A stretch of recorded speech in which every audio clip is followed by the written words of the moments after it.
Okay, good evening, everyone. Sorry again for the slightly disrupted pattern of Shiur, and it's becoming a bit of a habit, unfortunately. Um, we're looking at the new Mishnah on Chuf Chaf Talud Zobin base.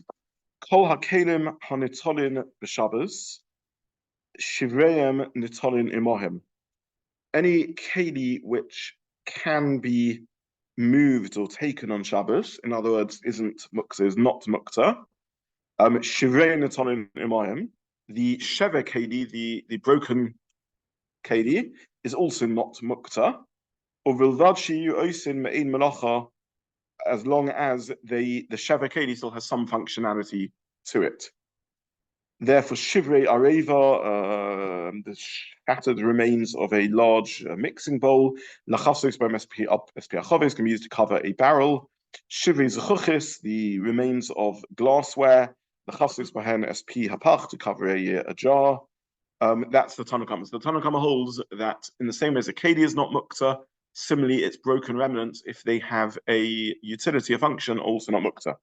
Rabbi Huda Omer, Bilvad Shia Osin Me'in Melachton, only if they have some lingering remnant of their original melacha.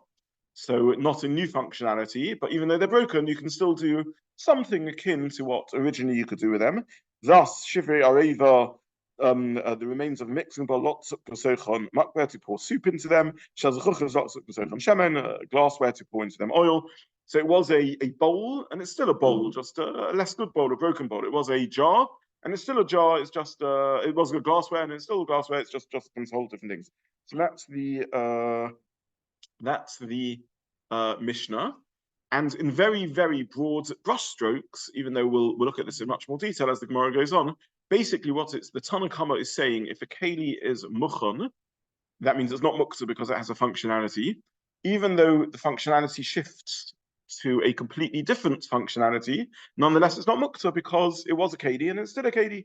It was only made for any use, that's the definition of a keli, even though its primary purpose was to be a mixing bowl, nonetheless it's a keli, it's only made for any use. And therefore, even though it's lost its primary use, since the shever still has a use, it's muchon. That's the Tanna Kamma. And in very broad brushstrokes, Rabbi Huda's view is only if it continues to have its original functionality is it not mukta, is it muchon. But it's not if it loses its original functionality, then it has lost that functionality, so it's not muchon. And therefore, even though it still has some different functionality, that wouldn't it would still be mukta. That's the sort of summary of the Mishnah. Now, just to point out a couple of one ha'ara for now. Tosas already commented on the Girsa. The Girsa of our Mishnah is Kol HaKelim Hanitolin b'Shabbos, all kelim which are taken on Shabbos. The Girsa of the Mishnah on Kuf Chaf Beis on the base for those who are here was Kol HaKelim Nitolin b'Shabbos. All kelim can be taken on Shabbos. Right. So the Mishnah there seems to say all kelim can be taken on Shabbos, which Tosas already said quite simply isn't true. Not all kelim can be used on Shabbos. Only some kelim are not muktzah on Shabbos. So Tosas amends the Girsa there to Kol HaKelim Hanitolin b'Shabbos, all kelim which are allowed to be taken on Shabbos. So our Mishnah doesn't pose that problem. Our Mishnah avoids this Girsa confusion and says Kol HaKelim Hanitolin. If you remember there, we were miyashiv the Girsa there by saying no, it is true that all kelim can be taken on Shabbos and not muktzah on Shabbos, because anything which is muktzah by Shabbos, on Shabbos, at least in some respects, has ceased to be a keli, because it isn't omed for all hishtamshus. It's not muchon. The definition of a keli is it's a utensil which is there to serve me. If it's a keli but is muktzah on Shabbos, the point is that it isn't a keli that's there to serve me, and therefore it was justified in saying kol hakelim nitolim b'Shabbos. But that was what we discussed earlier. Now, there are a number of questions in how to really translate this Mishnah. And I slightly was sloppy in my translation of the Mishnah deliberately in order to sort of avoid this issue. Kol hakelim hanitolin b'Shabbos. Does that mean any keli which isn't muktzah on Shabbos? Or does that mean any keli which can be taken on Shabbos? And what do we mean any keli that can be taken on Shabbos? Does it mean a kli melachot heta, any keli which can be used for anything whatsoever is mutter?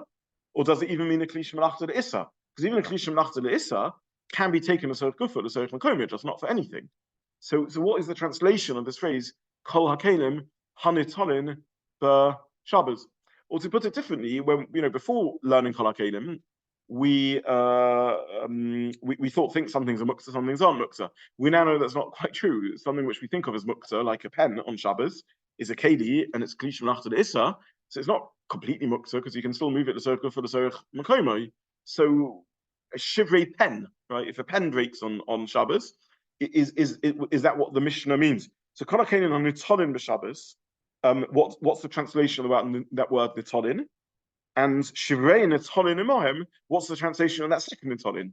Does it mean completely or only the circle for Sorech Makomai? All this is a little unclear in the Mishnah, and we're going to have to analyze. Yes, sorry, Adam. I thought maybe there's much from the two examples. I thought on a raven is typically used for kneading, but that implies that's a klishmat on the issa, whilst the chutz is a klishmat on the het. So it's much maybe he's talking about a klishmat on the issa and klishmat on the het. It's a fine point, and there are those that suggest that Areva answers that question because an Areva is a klish melachot issa because it's used for kneading. I don't know if that's a knockout blow, if that's the only thing a big bowl is used for or not. But yes, it's a good Areva. Okay, so the first Marimokim, as it were, is I hope I printed this Biur Halacha. Did I print this Rambam, this Biur Halacha?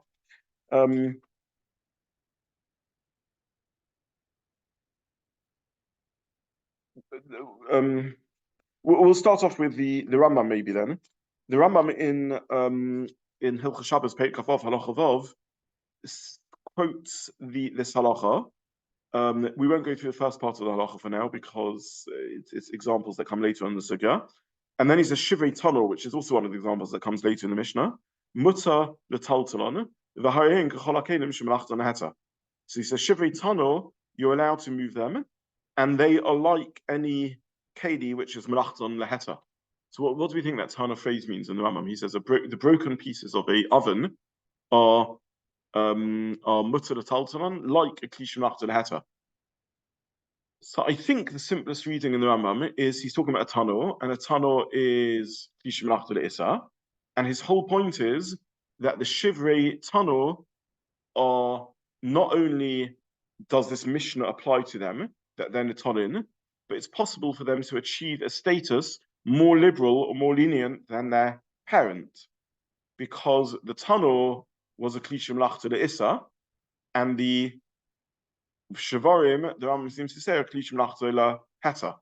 How can we get around this paradox that the Shivrei Tanur can be more mutter than the Tanur itself? Sorry? It's no longer a Tanur. So it can inherit the advantages of being a keli from its parent. So, in other words, a keli is a keli is a keli. A keli is omeid to serve me. That's the whole reason why even a klisha melachta issa is mutter l'tzorech gufay or l'tzorech makomai. Why? Because it's my slave. A keli is my servant, and if it's omeid for any other shtamshus. Included, therefore, in the keli being a slave of mine, is that if it breaks and it gets a new functionality, it's also made for that new functionality. If that new functionality happens to be a Klish Melachta Heta, then it can become a Klish Melachta Heta. Very interesting, Rambam with quite a lot to be medayik in it.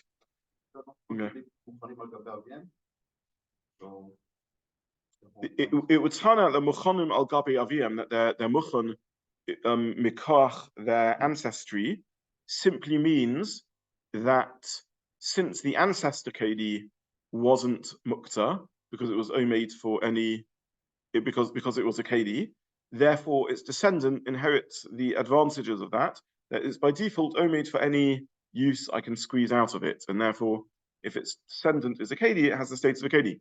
How muchan is it? It can end up to be a klish melachta leheta, even though its parent was a klish melachta leisa. That would be the diuk.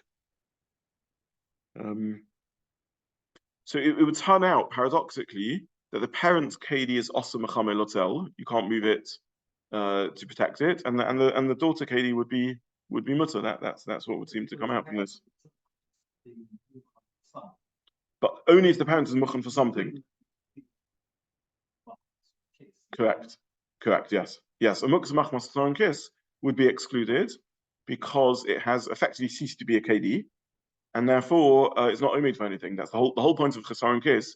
For those who joined after we done the sugya, is a chesaron kiss is a KD, but it's a valuable KD that you wouldn't use for any other use, and therefore it has ceased to be by default my slave for any use I can get out of it. It's only omitted for its precise use, which is also on Shabbos, and therefore it's not muchan for anything else, and therefore the Shivrei Kelim of that would not be muchan. That would be the translation of the Mishnah. The Mishnah Berurah, the Biur Halacha, I'm sorry, brings us to Halacha. So if we have a quick look at the Shulchan Aruch in Shin Chesi Vav, Kol HaKelim Shenishbru Afidu b'Shabbos Mutzah L'Taltel Shivreim U'V'Vad She'Ru'in L'Shum Melacha. So the Mishnah Berurah, the Shulchan Aruch, I'm sorry, paskins like the Tanna Kama, that any keli which breaks on Shabbos is mutter, as long as it's ready for some as long as it's ready for some melacha.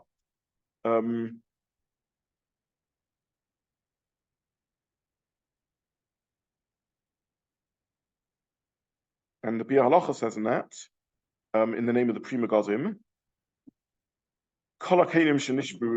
this is halfway down page 1. I'm the Prima Gazim, the Mishra Zav, Shemit Tzadi, to consider the possibility. This would even apply to Shlish Shemachta Le'isa. Shemutza L'Taltzim L'Serch Gufan L'Mekomam, that you're allowed to move them Serch L'Mekomam. To come as their Salgi, Shem Ru'uyin L'Shem Malacha, because even for this, it's enough that they're right for Malacha. So he says that this Mishnah isn't just, when in brief, when the Mishnah says Kol HaKelim on Nitolim B'Shabbos, Shivrei Nitolim U'Mayim, that Kol HaKelim on Nitolim B'Shabbos, it means any keli which can be taken on Shabbos, and that includes even Klishim Lachta L'Issa. That's the translation of Kol HaKelim on Nitolim B'Shabbos, which we said is an unclear phrase. Doesn't mean any keli which isn't Muktza at all, or doesn't mean any keli which can be moved to circle for the circle komo. The Prima Gazim seems to translate it in, at least it seems to conclude like the possibility that it can be that it includes Klishim Lachta L'Issa. That's the first I wanted to say. Sorry, yeah.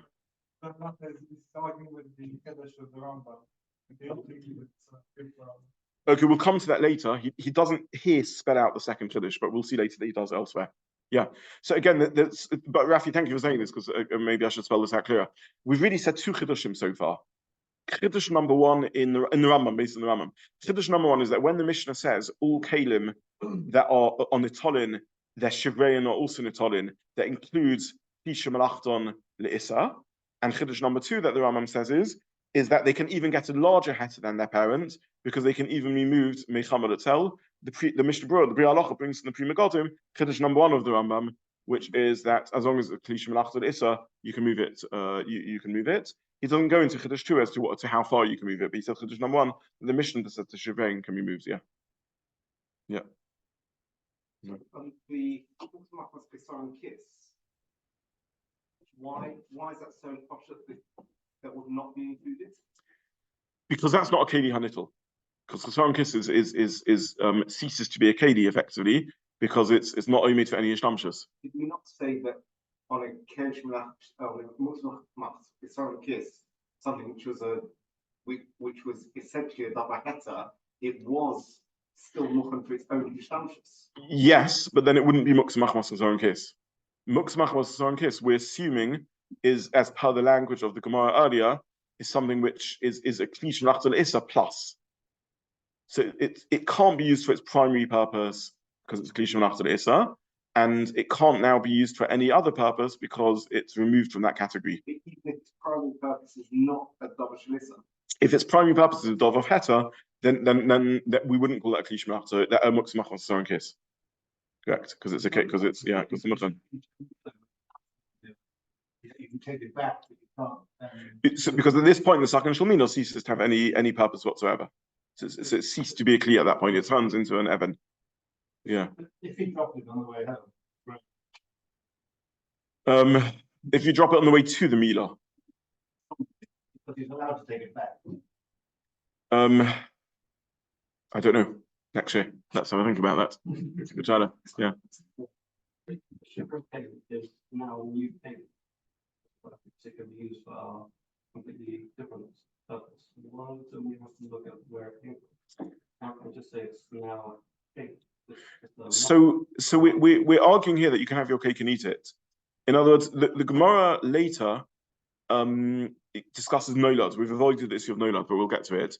The chiddush here is that we don't say it's nolad. Nolad is something new has come into existence, and you could argue that the Shabbat is nolad because it's a new functionality that's come into existence. The reason, and indeed that's sort of where Rabbi Huda say it coming from, if it's a new functionality. The Tanna Kama disagrees. He says every keli has inherent in it all possible functionalities. However, it was omeid, in other words, its primary purpose was for Issa, and therefore you couldn't move it Michamad Etzel, but it is still Muchan, for any other use. Now it breaks, so it's no longer got its primary purpose, and therefore it's Muchan for its new functionality. The new functionality was already inherent in it because it's not called Nola because it was a Kli. And with its new functionality, it's a heter functionality, and therefore it even be mutter mechamad etel. That's how the Rambam seems to be understanding. It's in the Goldilocks zone in which it's because it's a keli, it's muchan enough that even when it breaks, we consider it'll still to have been omeid for the possibility of breaking and for that new functionality. And nonetheless, when it gets that new functionality, arguably it now becomes mutter mechamad etel because under that realm of the new functionality, it can only be used for heter, and therefore there's no problem removing mechamad etel. Yeah, you could say, and Rafi's right to have sort of paused me here. You could say the first chiddush without the second chiddush. You could say that when the Mishna says that Shivrei kamoson, it means it means even with a klisha melachot issa, but not that it gets more of an allowance to be allowed mechamad etel. And all the Mishnah Berurah so far has said is the first chiddush that even with the klisha melachot issa, you could have argued even with that. You could have said the klisha melachot heter is mucham for everything. Therefore, even when it breaks, it's also mutter. Klisha melachot issa is never what the Mishnah taught us. But that the Rambam and the Halacha say not like. Let's have a look at the next Halacha. Could go in Shivrei Areva. So this is Adam's point really. Kol Kelim shenishbru afilu b'Shabbos. Let's read the Shulchan Aruch again, a third of the way down the page. Afilu b'Shabbos mutter l'taltal shivrein. Any keli that breaks, you can move it shava. Uvad sheyurun l'shum melacha, as long as they're suitable for some purpose. Could go in Shivrei Areva l'chasis b'chavis. For example, the kneading bowl to cover the chavis. Says the Halacha, go in Shivrei Areva. V'oz afilu mechamad etel mutter. Kli shemachta leheta. And then it would even mechamad etel would be mutter, like if you kli shemachta leheta. But if they're not right for any melacha, then even the tzarich gufa mekoma would be asa. And this again he brings from the Prima Gadim. So this is where he brings the second chiddush of the Rambam. It's clear from his language that he assumes, like Adam, that the areva is a klisha melachta issa. But he says that when it breaks, it now assumes the status of klisha melachta leheta, and therefore it can be moved. Even mechama l'tel. So between the two Prima Gadims, we basically have the diuk in the Rambam. So just to summarize, when the Mishnah says kol hakelim hanitolin, we're arguing that that's coming to exclude klisha melachta Muktza machmas and kiss, but not coming to exclude klisha melachta not coming to exclude klisha melachta leisa. I know it's a bit of a sideshow, but I think it is. But the remark which refers to the initial remark, you're putting in the hazard. Yes. Where it says you can remove those. Is that midin Muktza or is that an override of Muktza? Okay, excellent. So the remark seems to be saying an override of Muktza. Because it's dangerous, you can move it. And the reason I printed the remark, originally when I was printing the source sheets, I cut out the remark and then I had to go back to my Bar Ilan disc and add in the Ramah, because it occurred to me that the Ramah is very interesting. Why do you need to override? Why isn't it mutter l'sorech makomai? So we'll get to that later. But that's why I put the Ramah back in. So the Ramah seems to be a complete aside. He just says that dangerous things we give an allowance to move them. Question is, why do you need that allowance? You should just allow it because of l'sorech makomai. So, but we'll get to that. Yeah. Maybe there isn't a basic it's happened somewhere. Shut the door and close the room, and if you don't need it. But... Well, if there's an allowance to move it because it's dangerous, that implies it's because you want to go there. and you can't go there shortly. Especially on our extended view of the Torah component, which is if you put something somewhere you can get rid of it. It's all part of the functionality of using something. You don't want it to get smashed. Well, if the Sheva was Muktza l'tzorech makomai, why would it not be allowed? Now the answer is because It's the ones that don't have any. correct. So he's saying that the ones that don't have any functionality are Muktza. We haven't yet got to that part of the Mishnah, but when the Mishnah says what would be the status if they're not oisin me'in melacha? What level of heter would it be? In the Ramah, you see, it would be asur l'tzorech makomai. That's why I brought the Ramah. So the Ramah is a raya that the flip side, that in a case of a Sheva Kedi, because the Ramah is talking about Zechuchis, which has no functionality, and he says, but you're allowed to move it for it's going on the Shulchan Aruch. Shulchan Aruch says, what does that loy mean? Does it mean not at all? It's completely Muktza, or it's Muktza l'tzorech makomai, but not Mechama l'tel? Not entirely clear. In the Ramah, you see that even a l'tzorech makomai it be asur. That's what you see in the Ramah. Yeah.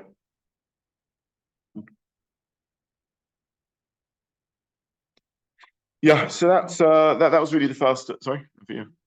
In the first Halacha, he says this game price even for not to change much of effort. I find that the main Halacha is not referring to change much of effort. I read the cases of that's in the heifer and saying this game also applies to change much of effort. With which Mishna, sorry? First Halacha says this game applies even to change much of effort. Yeah. Implies that the main halach itself is referring to any Kelim in the head.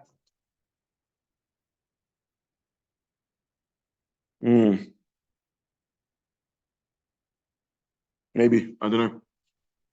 Yeah, I don't know. You're saying that I've misread the flow of the Biur Halacha, and the first halacha of Kol HaKelim Shenishbru, he's saying even Kli Shem Lachta Le'eser, and he's knowing that Areva is talking about Kli Shem Lachta Le'Heter.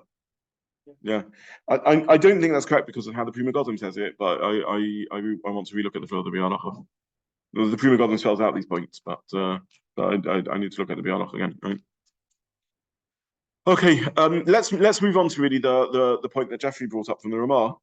The Mishnah carries on, and the Mishnah says, "Vilvad sheyu osin me'in melacha," as long as they're doing me'in melacha. So diuk, in other words, if they're not doing me'in melacha, then you're not allowed to be metaltal it. So to what extreme does that mean that you're not allowed to be metaltal it? So I didn't bring the source inside, but there are poskim who say all that means to say is you're not allowed to move it mechama l'tel. In other words, it becomes like the status of a kli shemalachta le'issa, but it doesn't lose its keli status because after all, it's still Shivrei Kelim. This is interesting, not such an easy story to get one's head around, but there are such poskim, the Prisha and others.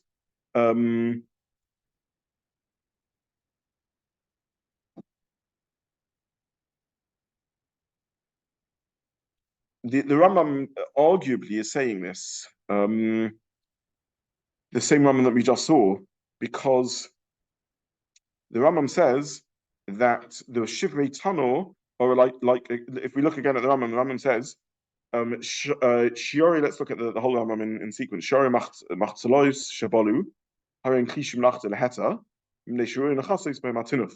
So you have these canopies or whatever shades which are worn out. Nonetheless, there's still even though the cloth tore, nonetheless it's still a big piece of cloth, and therefore it's useful for covering dirt and things, and therefore it's klishim lachte leheta. Then he says, if you have clothing that wore out, that you're just left with a tiny scrap, also the talton, they're Muktza, they're also the talton because they're not ready for anyone to use, they're just a rag. Shivrei Tano, mutter the talton,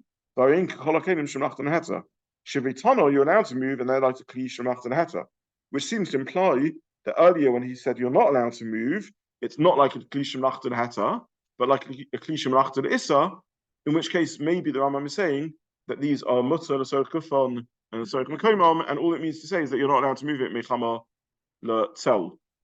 So this is a second discussion in the postscript. I'm just sharing with you that when the Mishnah says you're not allowed to move them, does the Mishnah mean to say they're completely Muktza, or does the Mishnah merely mean to say they are Muktza Circle for Circle Komai, but they're also Mechama, L'Tzel? What would be the logic of that middle position? That it's Muktza Circle for Circle Komai, but it's also Mechama L'Tzel.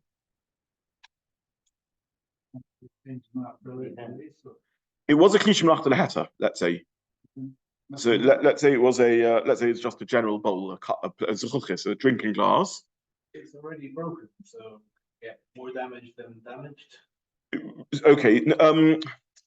Yes, I mean the reason you're not allowed to move it Mechama isn't because there's no point in moving it. It means you want to protect it for some reason, right? You don't want it to get crushed further, so you can melt the glass and make something new out of it. I don't know what you want to do with it. So the logic seems to be that the broken Kedi is still the descendant of a Kedi. And since it's a Kedi, it was made for any Hishtamshas. Now it's currently useless, therefore you can't move it Mechama L'Tzel. Nonetheless, if you do find a use for it, an unexpected use, like Tzorech Gufay, or you want it to clear off and make space for something else, Tzorech Mekomai, since it came from a Kli, and a Kedi is Muchan for anything on Shabbos, it doesn't lose that Muchan status, and therefore, like any Kedi, it's Muchan to shuffle out of the way in order not to interfere with other Tashmishim, which is what we call Tzorech Mekomai. So a stone is completely not a Kedi, completely useless, not Muchan for anything, and therefore it's not my slave, it's not Muchan to be used as Tzorech Gufay if I find an unexpected Guf use for it, nor is it Muchan Tzorech Mekomai to clear out of the way to allow me to do other things. A Keli is my slave. This Shivrei Keli, it doesn't win its freedom from slavery through being broken, or to move out of metaphor. It's still from a Keli. It's still Muchan for any use. It just doesn't have any use, and therefore it's equivalent to a Kli Shemalachto L'Issa. It's not made for any use. However, if I do manage to find an unexpected use from it, or I need it to clear out of the way, then it would be it's Muchan for that, and therefore I'm allowed to move it out of the way.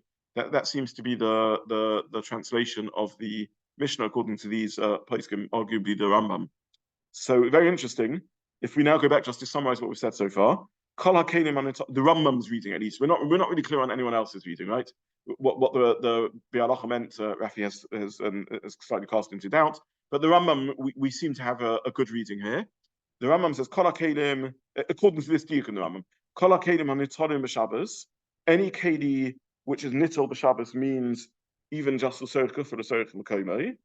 Shivrei Nitolin Imayim.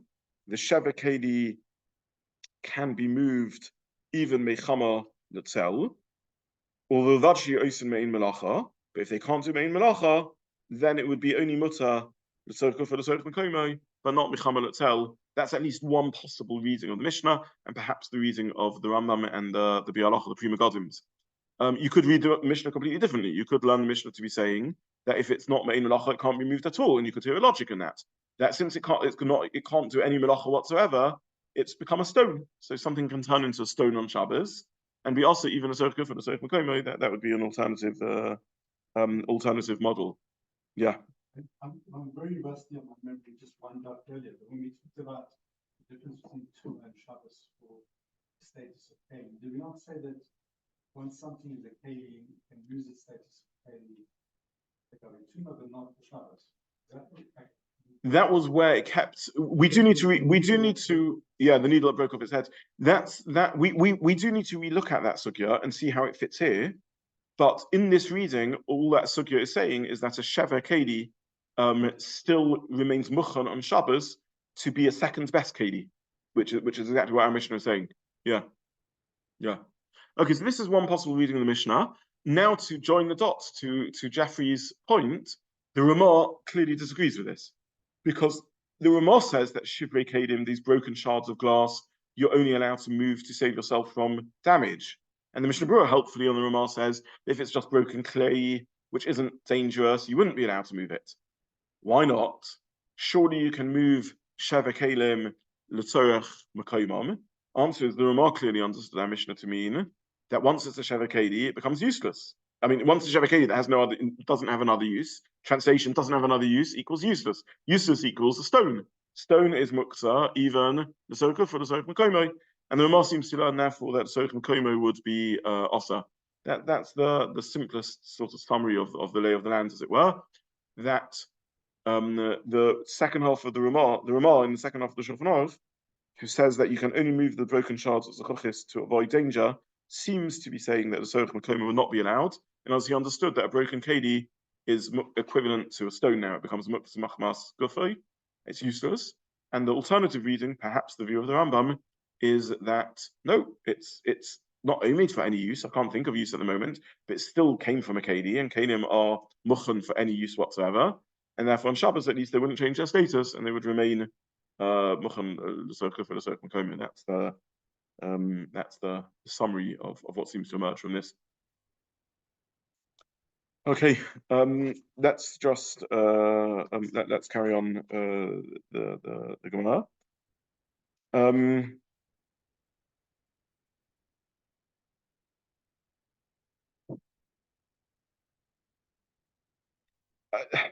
I don't know if anyone learned the Hemshech of the Gemara. There is a little bit of a sharp raya around this this discussion that the Pri Megadim brings. The Gemara brings a story in the Hemshech of.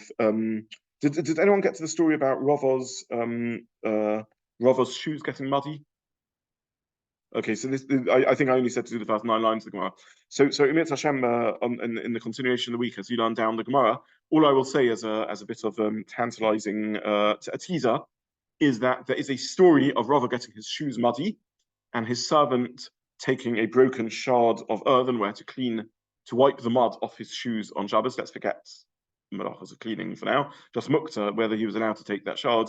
And the Pri Megadim, in I think a very, very sharp piece of reasoning, argues that there's a proof in that Gemara. It rounds our discussion, so I'll just leave it out for now.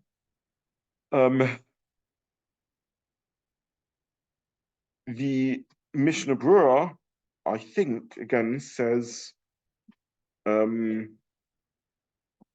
I think he forbids even May Chamal itself. Is that correct?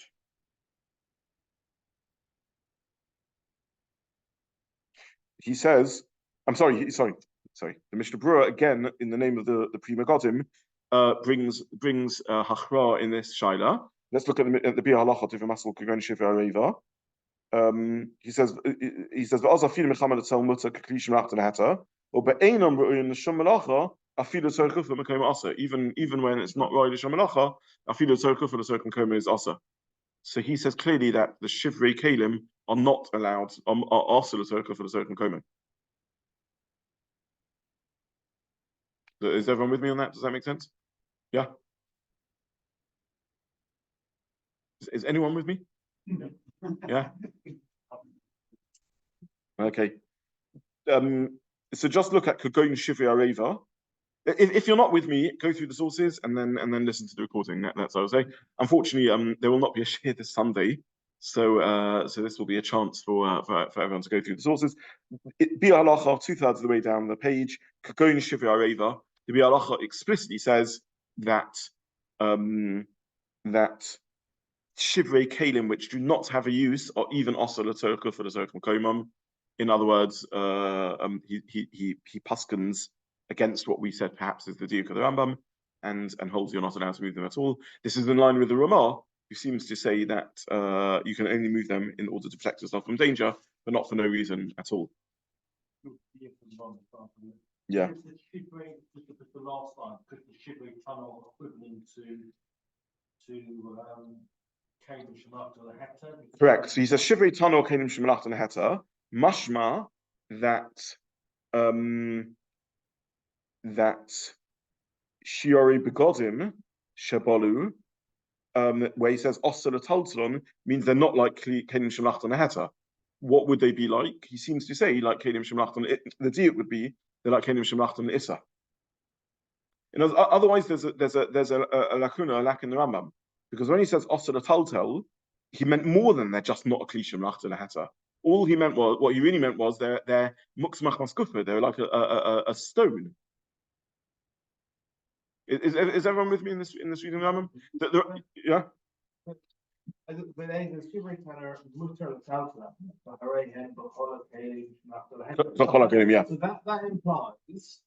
that useful Shivrei Kelim are Klishim Lachta Leheta. Implication, unless the Rambam says otherwise, is that the first half of what he said, that useless Shivrei Kelim don't have that leniency. In others, they're just like Klishim Lachta Issa. Otherwise, he's just spelt out that they're Muktza, they're like stones. I mean, I think you could argue that he actually, the Mutter of Taltalan, you can move them, and in what way can you move them? You can even move them like Klishim Lachta Leheta. Therefore, he's saying when he says Mutter of Taltalan, he means just you can move them, and then he has to clarify in which way can you move them like a Klishim Lachta Leheta. Therefore, when he says Asur of Taltalan, he means totally Asur. I don't think that's a great reading of the Rambam, though. He doesn't say even. He just says they're mutter and they're like a Klishim Lachta Leheta. Which seems to imply that also means they're not like a Klishim Lachta Leheta. Yeah. I'm piggybacking in all of this on the Prima Godim. I just Prima Godim is a very, very hard source to learn, so I didn't finish it. But basically everything I've said is the Prima Godims. Unfortunately, I don't learn my way through every Prima Godim, but helpfully the Biur Halacha reference the Prima Godim. So I looked at the Prima Godim. Prima Godim basically says everything I've just said, which is that, just to summarize again, just summarize what we've said so far. The Mishna says that any keli which is nittel, the sheva can be nittel imoy. The Rambam in that says two chidushim. Chidush number one is even a klishim lachta leissa is this keter of which Shivrei applies to, and the second point he says is that when the keli can be nittel imoy, it means if it's got a functionality, it's like a klishim lachta leheta. That was our first point, and we saw the Prima Godims on that. The second point that the second chiddush is when we say that if they don't have a functionality, you can't be metal to them. How also do they become? The Biur Halacha brings in the name of the Prima Godim, and we've seen that it looks like it's a ramah. That means they're like stones because they've got no functionality. So like a stone, so you can't even use them as soka for the soka komo. And the simplest reading of the Rambam is that all the Rambam meant to say is that they aren't a klishim lachta leheta, but of course you can use them soka for soka komo because they're still a keli. That's the summary of what we said. Does it make a difference that the most of the negative ligament do not seem to have the gear set up of Nitolim in Mohen? They all say Nitolim. Yeah, it does make a bit of a difference, actually. So the reason they get rid of the gear of Imohem is because it's not true. You don't need the parent keli to be there. The parent keli is dead. Correct. But if we had the gear of Imohem, that it would seem to imply that they can be moved in the same manner as the parents could. In which case, you couldn't say al chiddush that they can be moved more than the parent. So in the Rambam, we argued and that even though the parent was only klishim lachta issa, it's possible that the child can become a klishim lachta heta. If we argue in Mohen, then that would come to exclude that. Mohen would be saying they can be moved in a like manner to the parent. Yeah, yeah. But anyway, Mohen's a problematic gesa because it doesn't seem accurate. I guess the issue of this gesa would be like I'm saying, that the Mohen doesn't mean with them because they're dead. It means in the same way as they can be moved, in which case it's coming to exclude that chiddush. Yeah.